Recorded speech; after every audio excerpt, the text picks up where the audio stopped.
Quand il a dit ça, j'ai dit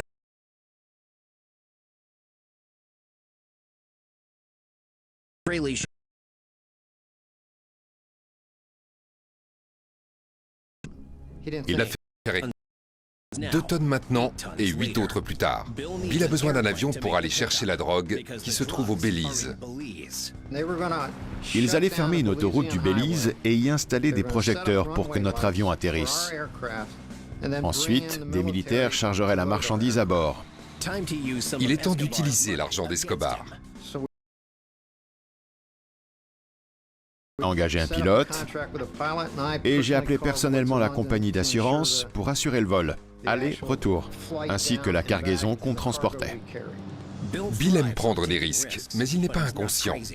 Il sait que même le meilleur des plans n'est pas infaillible et que des gens bien peuvent se faire tuer. Les risques maintenant étaient bien plus élevés. Avec une cargaison d'1 tonne de cocaïne.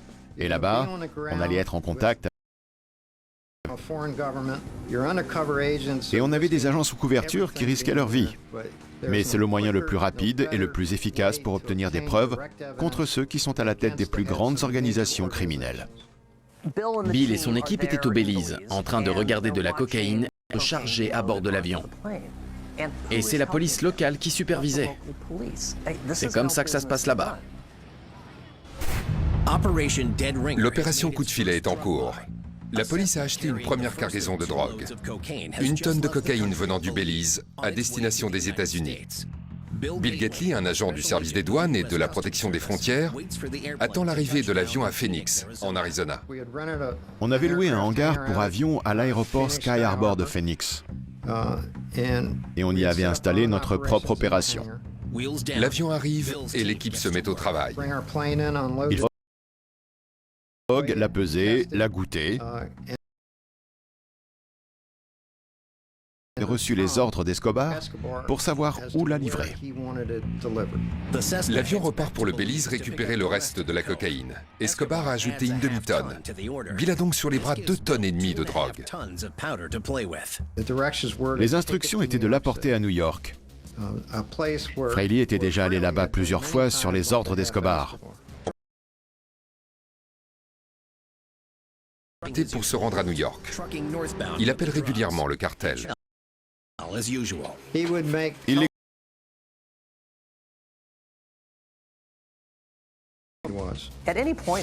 À n'importe quel moment, Fraley aurait pu vendre la mèche. Bill ne l'aurait même pas su. Ça pouvait être un mot, une intonation, un petit détail qui aurait paru suspect au cartel. Fraley avait la vie de Bill entre ses mains. Bill se rend dans le New Jersey par avion. On est arrivé avec des mandats d'arrêt pour des gens de New York, des mandats de perquisition et des demandes d'inculpation pour certains. Mais l'opération est mise en péril. Bill apprend qu'il est doublé par sa propre hiérarchie. Le directeur du service des douanes new-yorkais s'était secrètement entretenu avec le directeur adjoint du FBI à New York. Et il avait fait pression sur lui. Les douanes disent au FBI: on va vous mettre sur une grosse affaire. L'homme qui a monté l'opération Coup de filet vient d'être poignardé dans le dos. Pendant une réunion, j'ai dû écouter le directeur adjoint parler. Il a expliqué qu'il était sur un gros coup.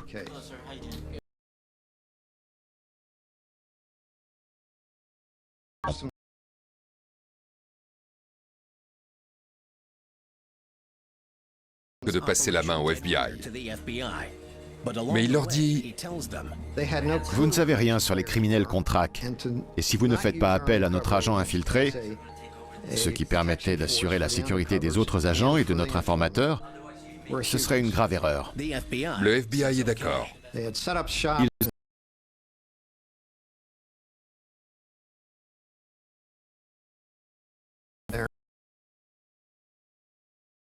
Prendre les commandes de l'opération qu'il a lui-même mis sur pied.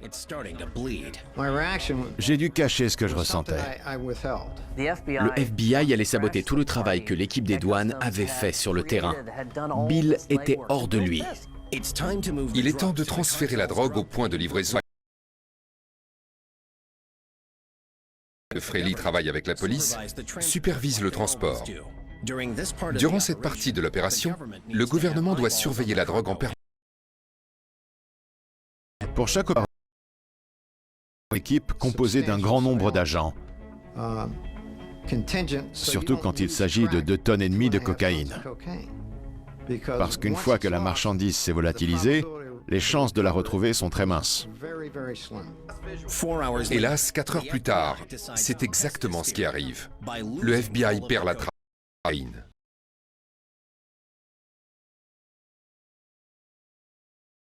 Filature.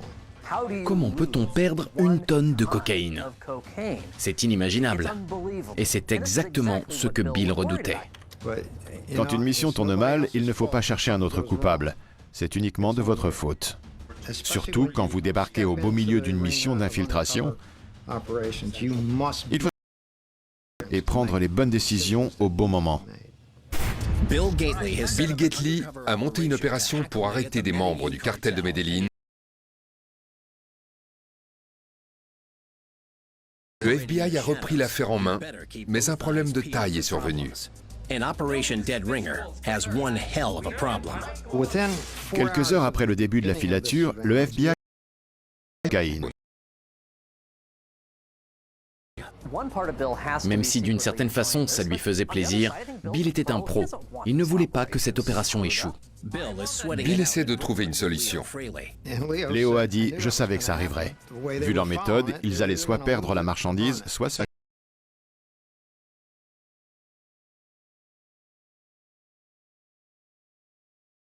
cocaïne que j'ai livrée. Frehley appelle le chef local du cartel. Puisque la drogue a été livrée, Il devait venir le chercher et l'emmener où... il organise le rendez-vous et apprend dans le même temps qu'il reprend les rênes de l'opération.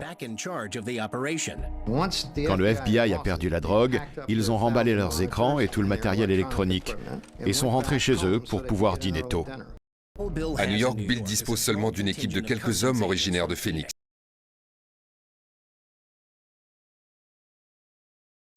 Et on est retourné dans le périmètre où la drogue était censée se trouver. On se tenait prêt. Frehley rencontre des membres du cartel. Bill les observe. On l'a suivi jusqu'à l'entrepôt, on avait nos mandats de perquisition à la main, et on a investi les lieux pour les fouiller. Bonne nouvelle, la cocaïne. On a procédé à des arrestations, saisi la drogue, et c'est seulement après ça que des agents de notre bureau de New York FBI sont apparus. Toute la marchandise est étiquetée et répertoriée. À ce moment-là, il fallait suivre la procédure policière à la lettre. Il fallait s'assurer qu'on avait bien saisi toute la drogue et toutes les preuves qui se trouvaient dans l'entrepôt. Le lendemain, Bill a chargé la cocaïne à bord d'un camion. Mais le FBI ne l'entend pas ainsi. Un responsable local du FBI a dit à l'un de mes supérieurs qu'il ne pouvait pas déplacer la drogue, parce que le bureau voulait organiser une conférence de presse. C'était Bill et les douanes qui avaient sauvé l'opération et retrouvé la cocaïne, mais le FBI voulait aussi une conférence de presse.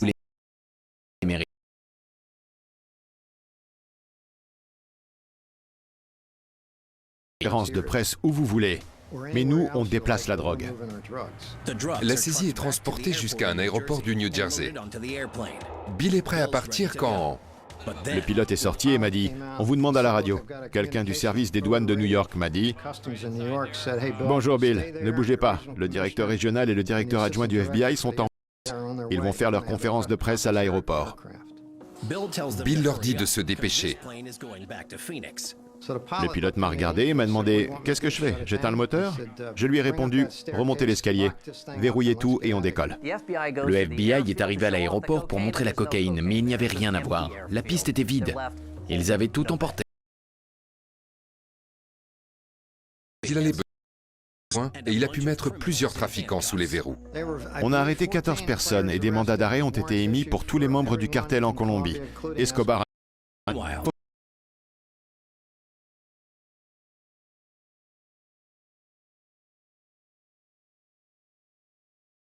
faire un pacte avec le diable pour atteindre la tête d'une organisation criminelle. C'est le seul moyen. Vous ne trouverez pas d'informateurs dans un couvent ou dans un presbytère. n'a pas permis d'arrêter Pablo Escobar. Il a continué en 1993.